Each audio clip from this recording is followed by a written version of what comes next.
Hello, everyone's. I'm here for my review of Love and Hip Hop Family Reunion, Season 1, Episodes 2 and 3. If you're new to my channel, welcome. If you're returning, you're one of my peoples, welcome back. Yeah, I do apologize in advance. My videos are going to be late these next few weeks because I'm not in Houston. I'm in Georgia. And usually I can't watch the episodes the night it comes on then review the next day. Since I'm out of town and I'm working with somebody else's internet, I gotta watch the show later. Plus, I'm taking care of my grandma. So, things are a little bit behind. So, I'm gonna try to get Basketball Wives up on Thursday, which is tomorrow. I'll try watching it on YouTube, but it was whoever recorded it. It seemed like whatever recorded it was using, we was singing scenes and they was jumping around. It was I'm gonna try to get it together, y'all. Even though basketball wise, I know it's gonna work my nerves, but since I'm already 2 episodes in, I'm gonna try it. So we're not even here about basketball wise. We hear about Love and Hip Hop Family Reunion. Now, Fierce he is responsible for getting Field Day under control. Make sure we got the tug of war together. We got the 3-legged race. We got the sack race. We got all that going on. Now Joy go wake up Trick and Jade and his son. Trick Daddy is fully knocked out, not waking up. But when he does wake up, he gets dressed. I'm like, you ain't gonna take a shower, brush your teeth? Okay. He gets dressed, goes straight to the couch and falls back to sleep. I'm like, he worse than my nephews and my husband. My nephew is like, I don't know what it is. You be waking him, you be shaking him, and he just don't want to wake up. My husband, the same way.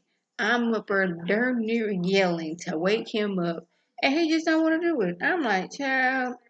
And she said that she don't know what's wrong with Trick, but Trick been like that for a good little minute to where it's just he sit down too long, he falling asleep. Now Scrappy gets to talking about he feels that if he is treating Bambi like a queen, that should be treating him like a king. He feels that once they got married, their love should have grown. But Jock, who bear with wisdom, was like, well, she been pregnant for most of y'all marriage. So she hasn't had time to be super wife because she been out here taking care of kids. Y'all been married for 3 years, and she been pregnant for like two of those. She been pregnant, had two different pregnancies during that time. And she's taking care of kids, and you over worried about her taking care of you. So you want her to stop what she doing with these kids and then go take care of you. Is that what you want, Scrappy? But he just wants some love too. It can't just be he get him giving out love. He need to receive it as well. I was like, I guess. Mama D tells Judy how Scrappy let her have it about bringing up his business. I was like, you know that. You knew Scrappy was going to have a straw baby with a hay tail. Shout out to my grandma.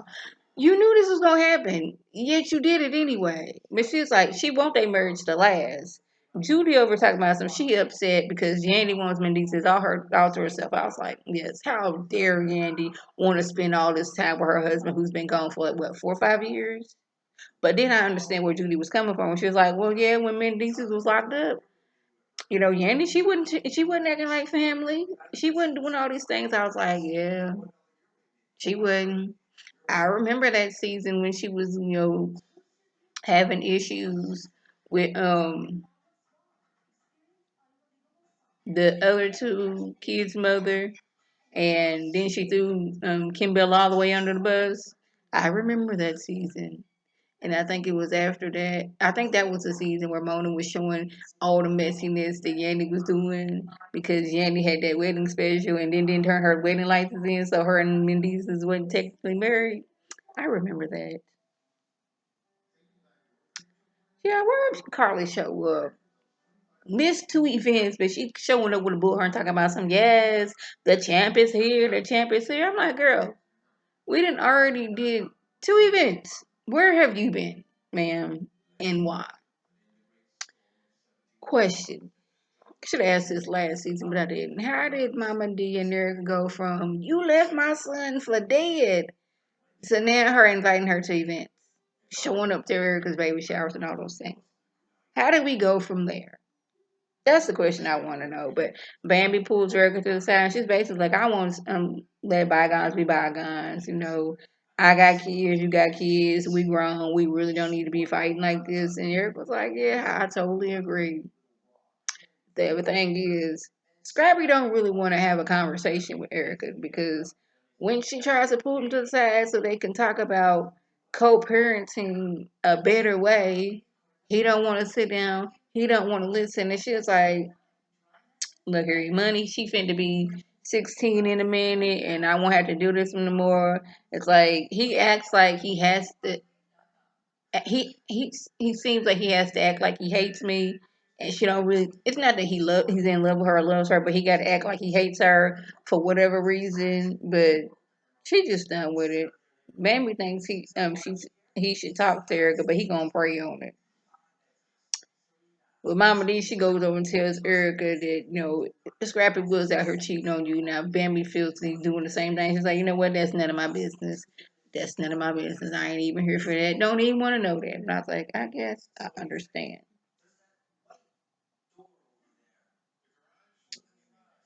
Episode 3. Oh, yeah. Episode 2. Scrappy was mad because the producer was questioning him about Erica. He's like, I ain't trying to talk about Erica. Why don't you get the dude that she's with and you can question him about Erica? Now, I'm not finna do that. Not finna do it. I know I'm kind of low in energy because it's like 3, almost 4 in the afternoon, and I've been trying to watch videos via YouTube that I've missed, but it seems like it's not working out like that. So my energy is kind of low. I do apologize for that. In episode 3, Sierra hosts a spa day. And like most of the ladies didn't show up. Trina and Joy, they tired from the night before. She felt that Erica shouldn't show up because of Bambi, and Yeti is getting together an event that she's hosting. They're talking about some, oh, Bambi, Sierra Smith, oh, Bambi, you taught me what it is to be a good stepmother. I see you with your stepdaughter. It is so wonderful. It is so good. It is so beautiful. Carly Britt and her daughter, she pulled her daughter to the side because she was over there talking to Ray J. She and fool Mama Mo, but Jasmine feels like you closer to your friends than you are to me.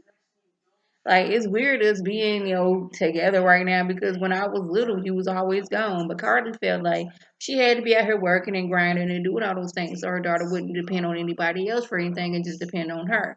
And I was like, I get that, but she shouldn't have to depend on you for everything she needs. As a child, yes, but as a grown woman, I don't think so. Damn, I'm almost done with my notes. I'm sorry, it's because I was watching the episode on YouTube and it was kind of jumping around and it kind of like at the last 5 minutes repeated itself. But Jack is talking to the dudes and Ray J's going on about how what's her name? Princess filed for divorce. They tried to make things better. He bought a house, but she got an attitude. Was like she loves him, but she don't like him. She always trying to send him to the room. I was like, you trying to send this grown man to his room? Like really? Then Jock gets I guess a message that one of his friends has died by gun violence, and I was like, I almost don't like having my ABC app on because like every time I turn around it is something that didn't happen to somebody. I'm like, again, this particular friend was riding down on the highway and somebody shot and killed him. Now, mind you, Bullet don't have no name. That could have easily been somebody else that was driving with their kids and it happened. It could have been easily a mistaken identity and it happened to somebody. Like you riding down the highway and this happened. So therefore, if you driving and you get hit, it's a possibility that you could swerve off and cause an accident and hurt somebody else. It's all this nonsense. This violence is nonsense. But Yandy does have some big speakers come in to talk about Black Lives Matter, and I really don't get on this on my channel because I try to be lighthearted on my channel. But I don't understand how people don't understand when we say Black Lives Matter. We're not saying that your life doesn't matter if you are not black. It's just that we should matter. Is that well, all lives matter.